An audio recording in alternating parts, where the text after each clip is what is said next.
Olá, libertários, tudo bem? Aqui é o Leafar de novo. Infelizmente, não faz nem 2 semanas do último vídeo que eu coloquei aqui para falar sobre o strike do canal Visão Libertária. E mais uma vez o YouTube deu outro strike no canal Visão Libertária e agora o negócio é mais sério.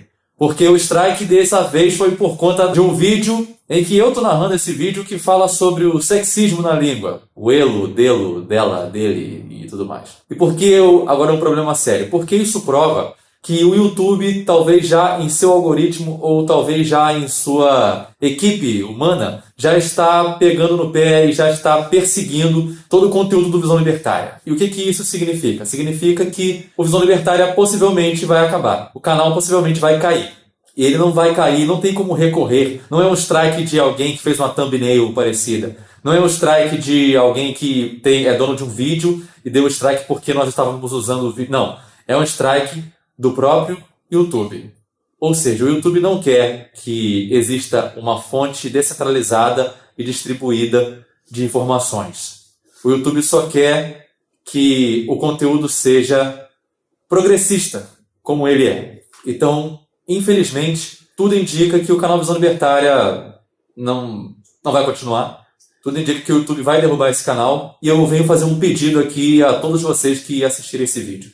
Eu vou estar postando sem edição de vídeo, sem nada, porque como fui eu que gravei, eu tenho a minha trilha de áudio. O YouTube já baniu, já bloqueou o vídeo, mas eu vou estar postando aqui agora, nesse vídeo, todo o artigo para vocês baixarem. Pode cortar esse começo de vídeo, pode cortar à vontade, não precisa me colocar falando aí não. Corta o vídeo e vocês baixem esse vídeo e vocês postem em todos os canais que vocês puderem. Mandem para um monte de canal, posta no seu canal, posta no canal da família, posta no se seu canal já é grandinho, tem sei lá 1.000 inscritos, 2.000, posta nele também. E vamos difundir a mensagem que o YouTube ele quer impedir que as pessoas saibam. E eu já venho dar uma dica aqui, baixem todos os vídeos que vocês puderem do Visão Libertária. Eu já baixei todos os vídeos que são relacionados à cultura e todos os vídeos que eu narro, eu já baixei todos. Eu aconselho vocês a baixarem principalmente os vídeos teóricos, que são vídeos que eu assisto até hoje. Mas, enfim, não vou ficar me estendendo aqui não.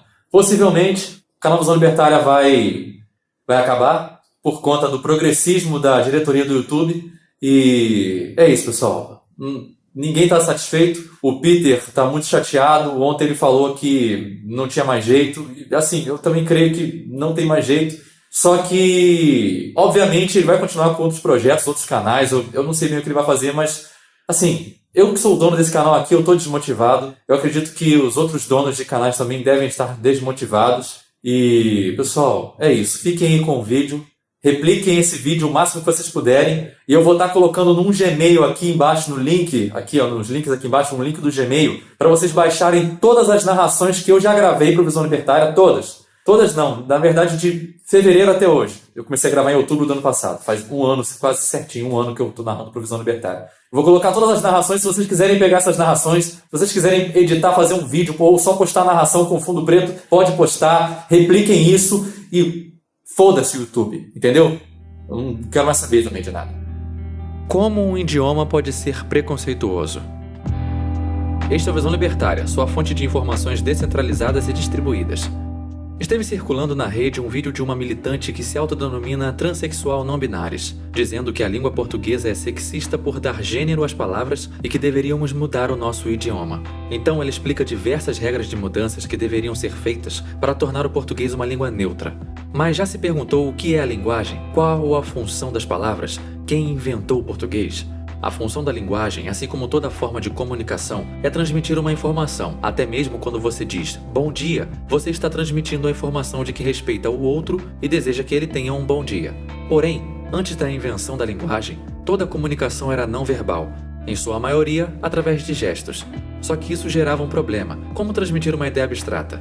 Como através de gestos, passar para o ouvinte a noção de justiça, amor ou beleza. Então a linguagem humana se desenvolveu diante dessa necessidade, para que pudesse transferir uma informação que houvesse esses conceitos mais abstratos. A língua falada surgiu espontaneamente. Um grupo de pessoas passou a decidir que um determinado som emitido pela voz significava certa ideia, e um certo conjunto de ideias expressava uma informação.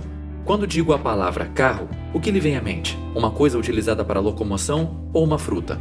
mas observe que a palavra carro é apenas um som proferido pelas minhas cordas vocais, sem nenhuma ligação a um veículo, mas por uma convenção social, você entende que esse som se relaciona àquela ideia e eu, que estou falando também.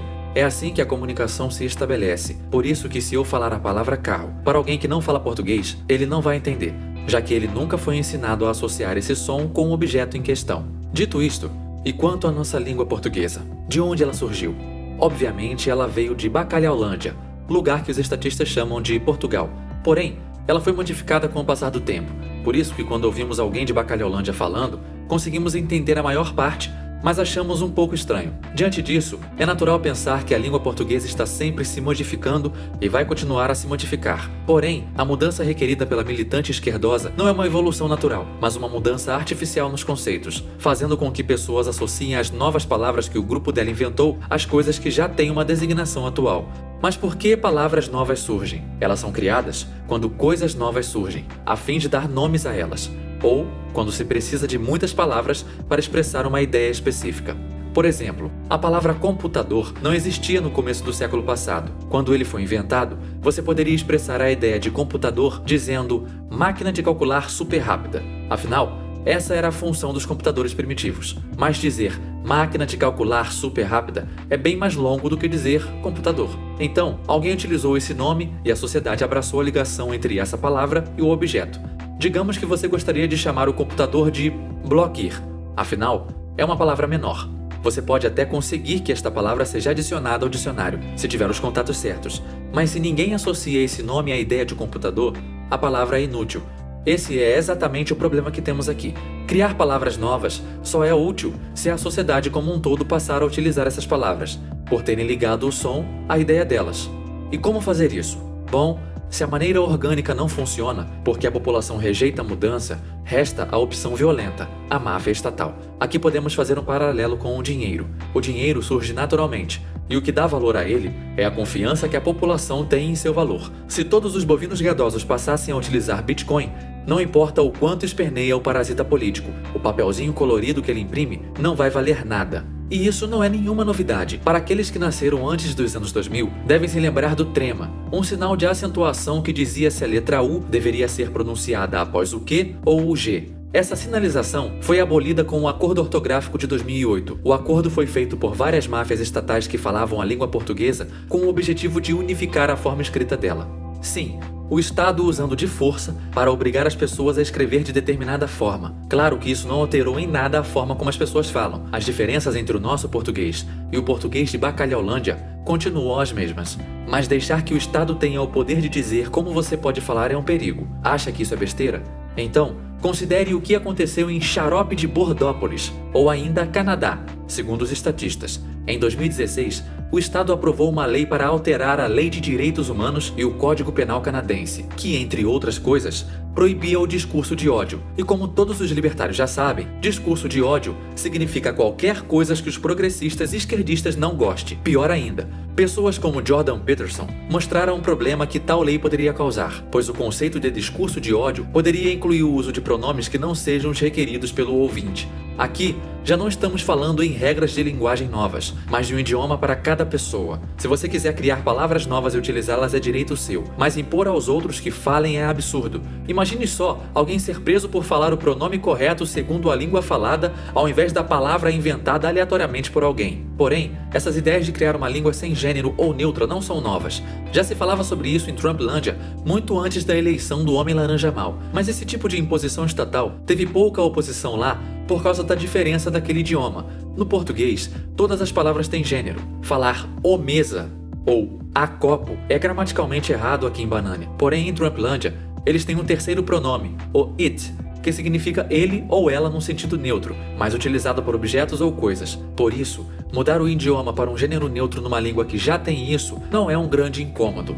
Porém, aqui em Banânia, Remover o gênero das palavras significa mudar completamente o idioma falado. Por isso demorou tanto para que essa questão fosse trazida para cá. Deixar que o governo altere a forma de falar das pessoas é uma clara violação da liberdade de expressão. Isso nada mais é do que mais um passo para a criação de uma nova língua, como é no livro 1984 de George Orwell. Deixar que o governo policie sua boca é matar completamente qualquer ideia de liberdade de expressão. Além disso, cada vez mais as pessoas estão separadas por bolhas. Isso não é algo que possa ser parado, uma vez que a internet favorece isso. E como a linguagem é algo orgânico, bolhas diferentes começam a dar significados diferentes para as palavras. Se eu disser aqui neste canal a palavra agressão, libertários entendem que se trata do uso de violência contra uma pessoa pacífica. Porém, para o gado manso médio, agressão é apenas violência no sentido mais amplo e ponto final. Essas palavras são sinônimos para eles. Agora, se formos falar agressão na bolha esquerdista, eles pensam que até palavras que magoam alguém podem ser agressões. Por isso, a comunicação entre pessoas de bolhas diferentes está cada vez mais difícil e só vai piorar. Cada bolha está desenvolvendo sua linguagem própria. E isso assusta o Estado acima de qualquer coisa. Por que acha que a China baniu o ursinho Pooh? Porque as pessoas passaram a associar à imagem do ditador a palavra Pooh. Porém, quando foi banida essa palavra, as pessoas passaram a utilizar outras. É assim que funciona a linguagem. Não poder controlar quais ideias são divulgadas é um grande incômodo para os parasitas. Não importa o quanto o governo tenta censurar ou policiar o pensamento. Goste ou não, as pessoas vão associar palavras a ideias que quiserem, e não será um parasita estatal ou uma militante gadosa que vai alterar a forma como as pessoas se comunicam. A mera ideia de que chamar alguém de ele ou ela é equivalente a espancar uma pessoa LGBT na rua é um desserviço. Apenas faz com que pessoas que realmente sofrem preconceito tenham suas reclamações levadas sem a devida importância. Lembre-se da história do menino que gritava lobo. Se você gritar homofobia toda vez que alguém usar um termo errado, quando realmente acontecer uma agressão, ninguém vai acreditar em você. Dizer que a língua portuguesa é sexista é o mesmo que dizer que o martelo é racista, por bater somente em pregos e não em parafusos. A linguagem é uma ferramenta de comunicação. Ela não tem lados. As pessoas que a utilizam é que têm. E se essas pessoas não estão utilizando da forma que você gostaria, você é livre para convencê-las com argumentos. Mas utilizar a força estatal é totalmente antiético. Obrigado por sua audiência. Esse artigo foi sugerido e escrito por Liberout, revisado e narrado por mim, Leafar. Se você gostou deste vídeo, clique no ícone de curtir abaixo e compartilhe o vídeo em sua rede social. Se você deseja ser notificado de outros vídeos, clique em se inscrever e depois no ícone de campainha. Um abraço e até a próxima.